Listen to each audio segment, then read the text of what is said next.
Donald Trump is going to make a big announcement, and that's going to be an endorsement from 2008 GOP vice presidential nominee Sarah Palin. She's going to join him at his rally in Ames, Iowa at 6 p.m. Eastern. This is just 2 weeks away from the all-important first vote in the nation.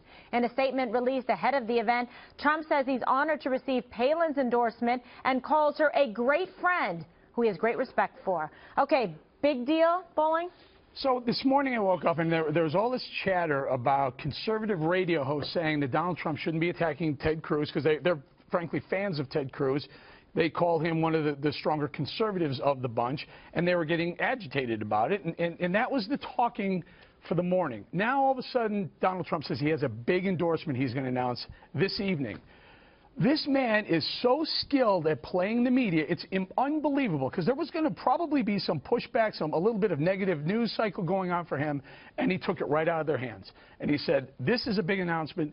He got, but now it's been confirmed, he got Sarah Palin to decide to endorse him. A lot of people thought Sarah Palin was going to go with Ted Cruz. They're both, Tea Party people. They've been good friends for a long time. Sarah Palin went with Donald Trump. That's big. Even bigger, on the same exact day, Governor Branstad of Iowa says, don't endorse Ted Cruz for president. He's bad for our state because where he stands on corn, ethanol, and subsidies, and he said he's, quote, damaging to the state. Wow. This was one moment for the news cycle to go negative on Trump, and it somehow came right back into his backyard. Do you think these are significant, obviously, in the lead up to the big things. Yeah, to the caucus? Why did he say he was bad on ethanol? Why did Branstad say Cruz was? Yeah. Because he was against ethanol subsidies. So here you have, pretty much hardcore, staunch Christians backing Trump over Cruz. It seems to me that Jesus didn't turn loaves into ethanol. He turned it into food. So it seems kind of odd to me that you would back Trump over Cruz, who's more interested in getting food to people than fuel. Palin's endorsement is massive because it will definitely get Palin's vote. And I think that's really important. And I think it is bigger than Hillary Rodham Clinton having top secret classified information on her email. So I'm glad that we were suckered into leading with this huge, huge announcement. But the rub here is you have a staunch religious conservative tossing aside a staunch religious conservative for a Rockefeller Republican. And it shows in a way the opportunism of a lot of top conservative leaders. When they see the bandwagon, they jump on the bandwagon. Okay, well, this news is just breaking. It's in, so we've got a nice little alert banner there, Greg, for you. You wanted me to bong in on it. So I did. I wanted a bong. Fox News alert. Bong. Dana, so I gave it to you. What do you think about this? Is this going to be significant going up to Iowa?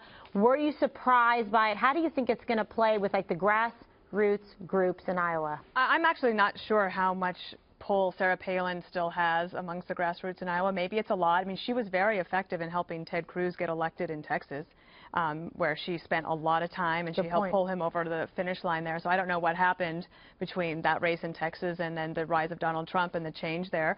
Everyone's has a willingness or an ability to change their mind. But at this point, if you are in a race in Iowa and it's neck and neck, and the only thing that you have now at this point is momentum and possibly endorsements that help you build that momentum, it's a net plus for Donald Trump. And do you think it might help a little bit, depending? I'm saying it's a net plus. I don't know how much it actually helps. And 2 weeks ahead, what about the timing of it? Smart. I mean, it's smart. This is when you want to start rolling those out. I mentioned yesterday, and though some people rolled their eyes, John Kasich just got the endorsement of 3 additional papers in New Hampshire. That brings up to 5. I mean, that kind of thing in the last 3 weeks, it matters. Well, he's up in some polls about 6%, so he's doing quite well. He's second in New Hampshire. He's second in New Hampshire. But he's far behind. And Trump is way up, and then you're second at Kasich, but still he's there. And I still think that these endorsements, or not just from the papers, but from celebrity, possibly political celebrities, yeah, it can help you. It's a net plus. Okay. All right.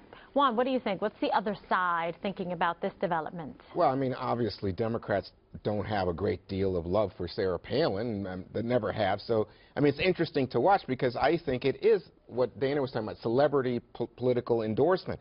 So to get back to what Greg was saying, well, how many people really think I'm going to change my vote on the basis of what Sarah Palin? I don't know. But I do think that what Eric said is very, very, very, very true, which is that the talk radio world, which I think has been driving a lot of Democratic or Republican primary votes and so forth, is going to change. They're going to pay attention to this. They're going to play it because it's like a national thing. I don't know that it has to do with Iowa, but if you are a heartfelt, you know, true red Republican and you hear Sarah Palin's name, you stop. I'm amazed, too, about evangelicals. Can you believe that evangelicals are all over Donald Trump? I really don't see that, but it's true.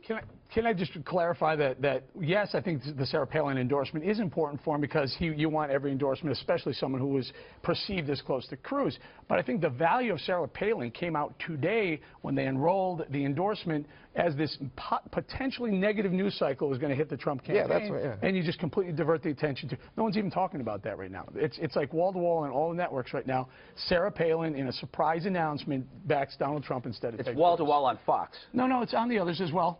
No, have you been watching the other networks, Eric? Yes, I have. I've literally gone to all three networks and see how they were playing it, and it's consistent. You know, they're calling it a surprise. When there's a surprise, you grab the attention. But I don't know if this is a surprise.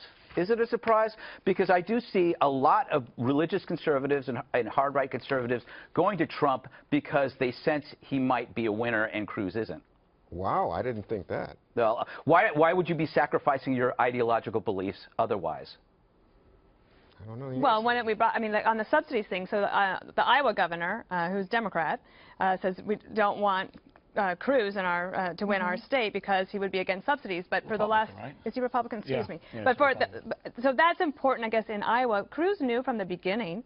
If he planned to run for president, I think he probably had intentions of running for president when he first ran for Senate and won that seat in Texas. He probably had been planning this for a long time.